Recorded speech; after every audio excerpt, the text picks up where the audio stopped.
Good morning बच्चों। आज हम बीए प्रथम वर्ष सेकेंड सेमेस्टर शिक्षा शास्त्र के विषय का अध्ययन करेंगे, क्योंकि परीक्षा में आपको MCQ प्रकार के क्वेश्चन आने हैं और किस तरह के MCQ प्रकार के क्वेश्चन रहेंगे, थोड़े से अभ्यास प्रश्नों को हम लोग यहाँ ध्यान देंगे। पहला जो यूनिट है, इसमें यूनिट पहली जो हमारी है, यूनिट फर्स्ट, वह है प्राचीन भारतीय शिक्षा। और प्राचीन भारतीय शिक्षा में सबसे पुरानी भारतीय शिक्षा पद्धति जो है वो वैदिक कालीन शिक्षा पद्धति है, जहाँ वेदों का ज्ञान दिया जाता था। वास्तव में भारत में शिक्षा का उदय जो है वह वैदिक काल से माना जाता है। तो वैदिक कालीन शिक्षा जो थी उसमें किस तरह के क्वेश्चन होंगे, हम यहाँ से आपको थोड़े से क्वेश्चनों का प्रैक्टिस कराएंगे। जैसे पहला क्वेश्चन कह रहा है कि वैदिक काल में शिक्षा का माध्यम क्या था। शिक्षा का माध्यम, ध्यान देंगे यहाँ क्वेश्चन में, शिक्षा का माध्यम क्या था। इसका मतलब वैदिक काल में जो शिक्षण कार्य होता था, गुरुकुलों में जो शिक्षा दी जाती थी, गुरु द्वारा जो शिक्षा दी जाती थी, उसकी भाषा क्या थी, किस भाषा में दी जाती थी। तो आपने पढ़ा था कि वैदिक काल में जो शिक्षा की भाषा थी वो क्या थी, संस्कृत थी। संस्कृत भाषा में गुरु द्वारा गुरुकुलों में शिक्षा दी जाती थी। इसका मतलब वैदिक काल में शिक्षा का माध्यम क्या था, संस्कृत थी। यानी ऑप्शन ए जो है आपका सही होता है यहाँ से।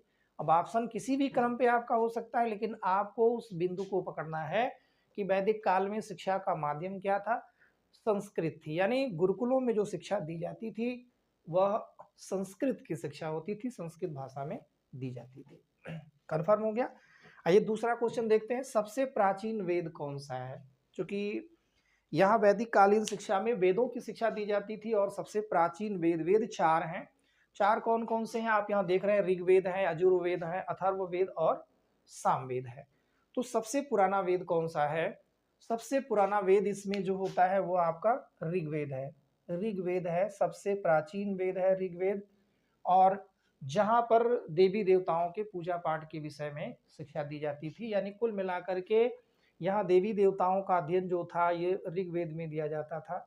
ऋग्वेद सबसे प्राचीनतम वेद है। वास्तव में भारतीय शिक्षा में ऋग्वेद का स्थान सबसे पहला होता है। तो इस तरह से ऋग्वेद है। दूसरा है उपनयन संस्कार कब किया जाता था। उपनयन, जैसा कि आप जान रहे हैं, उपनयन और उपनयन एक संस्कार है।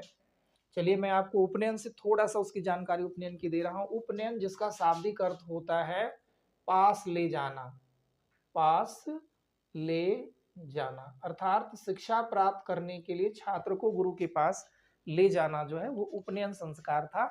वास्तव में वैदिक कालीन शिक्षा पद्धति में विद्या शुरू होने से पहले यानी गुरुकुलों में प्रवेश से पहले उपनयन संस्कार, छात्र का उपनयन संस्कार कराया जाता था। आपको पढ़ाया गया था कि जो यहाँ पर वैदिक काल में शिक्षा दी जाती थी तीन वर्ण को ही थी, ब्राह्मणों को, क्षत्रियों को और वैश्य को। शूद्र को शिक्षा प्राप्त करने का अधिकार नहीं था। इसलिए उपनयन संस्कार वो ब्राह्मण का, क्षत्रिय का, वैश्य का, सभी का उपनयन संस्कार होता था। और उनके उपनयन संस्कार के लिए एक निश्चित उम्र निर्धारित की दी गई थी। जैसे ब्राह्मणों के लिए 8 वर्ष था, ब्राह्मण के लिए 8 वर्ष था, क्षत्रिय के लिए 10 वर्ष था और वैश्य के लिए जो था वो 12 वर्ष का समय जो था, 12 वर्ष की जो अवधि थी, उम्र थी, उसमें उपनयन संस्कार होता था। और उपनयन का संस्कार होता है पास ले जाना, यानी विद्या समाप्ति पर संस्कार नहीं होता था। गुरुकुल में प्रवेश, यानी जो वैदिक कालीन शिक्षा थी वो गुरुकुलों में दी जाती थी। इसलिए गुरुकुल में प्रवेश के समय गुरु द्वारा जो है संस्कार कराया जाता था, उपनयन संस्कार होता था। ये गुरुकुलों में प्रवेश पर होता था। जब बच्चे गुरुकुल में प्रवेश करते थे, जिस बच्चे का उपनयन संस्कार नहीं हो पाता था वो गुरुकुल में प्रवेश पाने के अधिकारी नहीं थे। चलिए चौथा क्वेश्चन देखते हैं। वैदिक काल में शिक्षा का प्रमुख केंद्र कौन था। शिक्षा के यहाँ पर आपको 4 केंद्र दिख रहे हैं। तक्षशिला है, मिथिला है, प्रयाग है, काशी। यानी काशी यानी वाराणसी, प्रयाग प्रयागराज जिसको आज है, मिथिला और तक्षशिला है। तो वास्तव में वैदिक काल में शिक्षा का जो सबसे प्रमुख केंद्र था वो क्या था, तक्षशिला था। तक्षशिला शिक्षा का, वैदिक शिक्षा का प्रमुख केंद्र था। फिर आते हैं 5वें क्वेश्चन में, वैदिक काल में शिक्षा का प्रमुख उद्देश्य क्या था।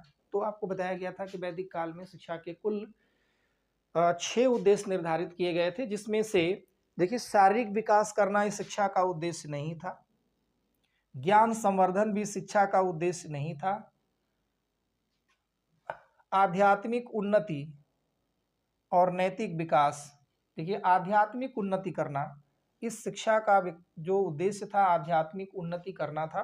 आध्यात्मिक उन्नति करना, बच्चे के अध्यात्म की वृद्धि करना, इसका मुख्य आध्यात्मिक उन्नति करना इस शिक्षा का क्या था, मुख्य उद्देश्य था। 6 उद्देश्य क्या दिए गए थे, जैसे पहला तो था ईश्वर भक्ति भावना का विकास करना, दूसरा व्यक्तित्व का निर्माण करना, तीसरा था कि नैतिकता का विकास भी उसमें था, आध्यात्मिक उन्नति के साथ साथ नैतिकता का विकास भी था, नैतिक मूल्यों का विकास करना भी था उसमें, व्यक्तित्व का विकास करना।